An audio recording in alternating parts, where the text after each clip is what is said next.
Hey, friends. How are you all doing? I hope you're doing well. All right. I've got this topic I want to talk about today briefly. Briefly could mean 20 minutes, 10 minutes, who knows? Whatever, wherever my spirit leads me. And the question I want to ask you all is, do y'all remember when Clubhouse first came on the scene? Type a 1 in the chat if you remember when Clubhouse first came on the scene.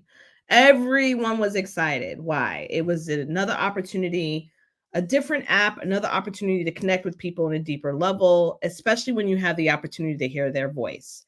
But if you remember what it's like, type a 1 in the chat. I want to know if you remember when Clubhouse came on the scene.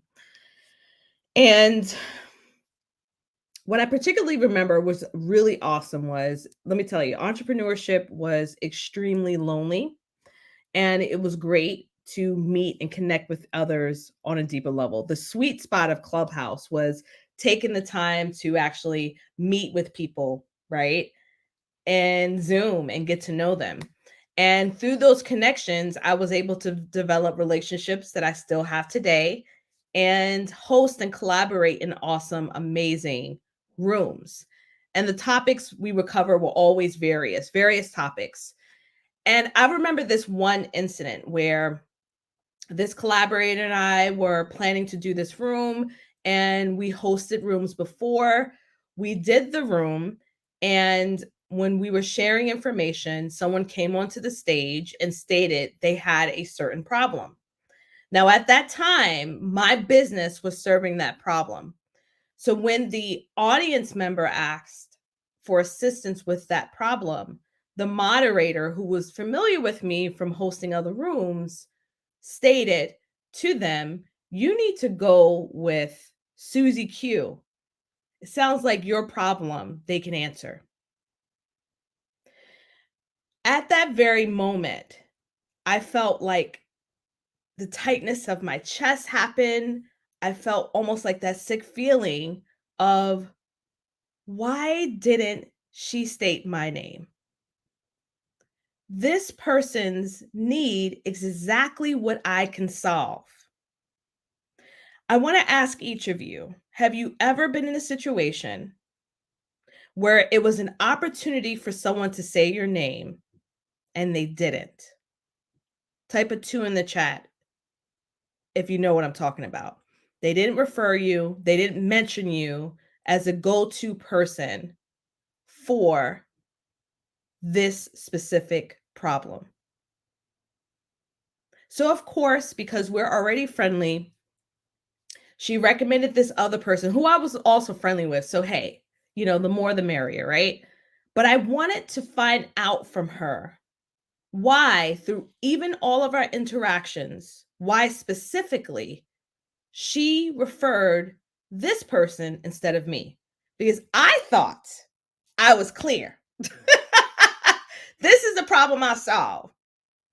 Type of 3 or 4, I don't know what number we're up to. Type a 3 in the chat if you've ever experienced that dire need to get clarity. And so I immediately messaged her and I said, "Hey, I noticed when this situation happened inside of the group, and this person said they needed this problem solved, you recommended Susie Q and you didn't mention my name.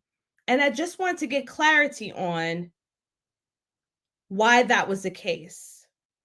And what I found out through that conversation was, even though we had interacted many times over a course of weeks, she still didn't understand what I did.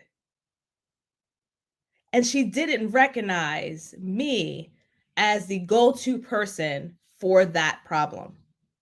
Who do you think is responsible for that? Who do you think is responsible for that? Well, it's not the moderator's responsibility.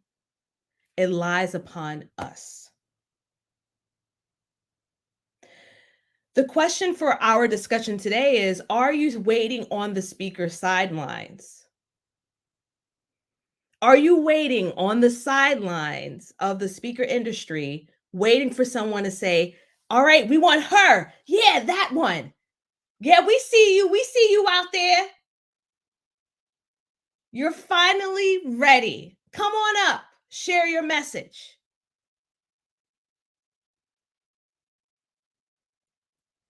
Or are you simply praying, meditating, saging, right? For things to work out differently for your speaking. I had a couple of conversations today, and I actually spoke for two groups about speaking. And for many of you, you've been following me for some time. You've seen the different pivots and all the things that I've done. But what I have come to understand when I've had a business and healthcare industry versus one that is out, it is my sole responsibility as a business owner to make my brand undeniable. And as a speaker, when you're thinking about the stages and the lives that you want to impact, I want you to honestly answer this question. When someone says your area of expertise, are they able to state your name as top of mind? Because again, the primary thing that I often see in Facebook groups is how can I get paid more? How can I get the paid speaking gigs? How can I X, Y, and Z, right? That's always a major concern. But there's no time being built on some of the aspects that's necessary, such as making your speaking brand undeniable. How do you do that? A great example is if someone says your area of expertise, is your name spoken in rooms that you are not in?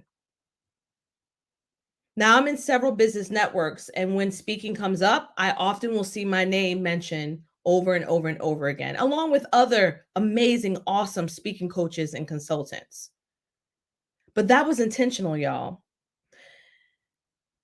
And when you come to realize that you've been kind of sitting on the sidelines waiting for someone to give you that opportunity, or you come to realize in the same situation that I may have dealt with when I was in that Clubhouse room and my name wasn't mentioned, the sting of it hurts, not because of ego, because you realize that to organically grow your message, to organically grow your business, people have to be aware that you exist, but you have to create that opportunity and you have to get serious about that opportunity.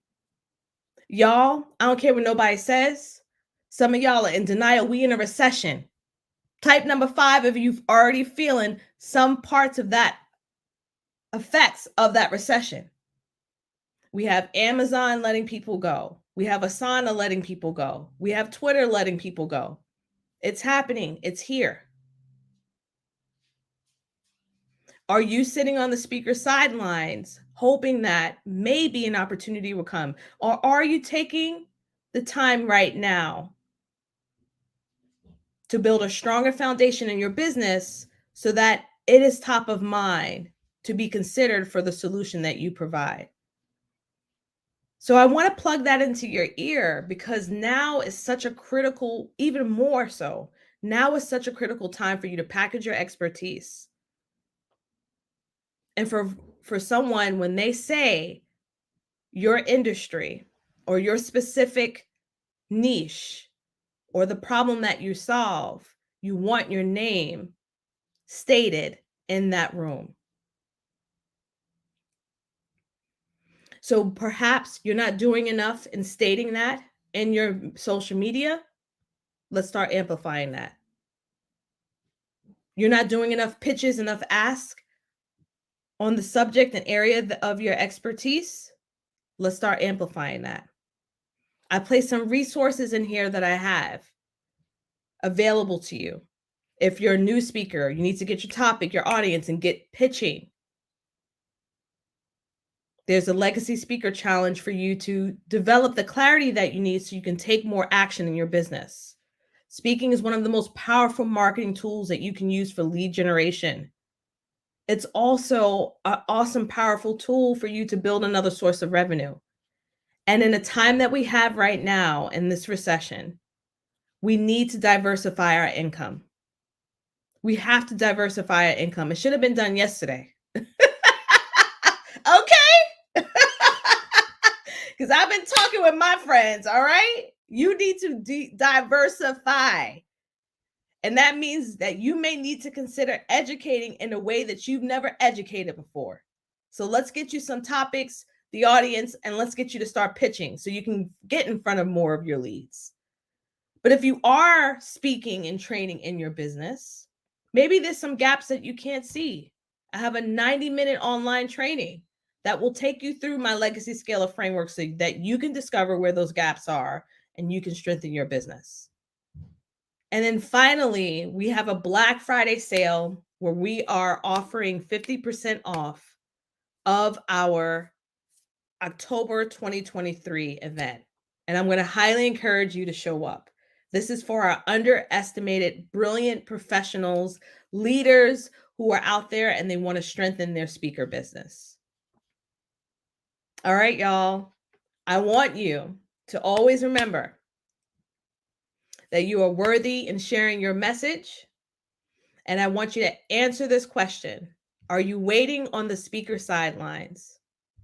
Or are you ready to take the torch and say, I'm worthy in sharing my message. I'm worthy in leveraging my expertise through speaking. And I'm going to make my business and my message undeniable as I go out there and I continue to scale and build my legacy through the podium. All right. I'll see y'all next time. Bye-bye.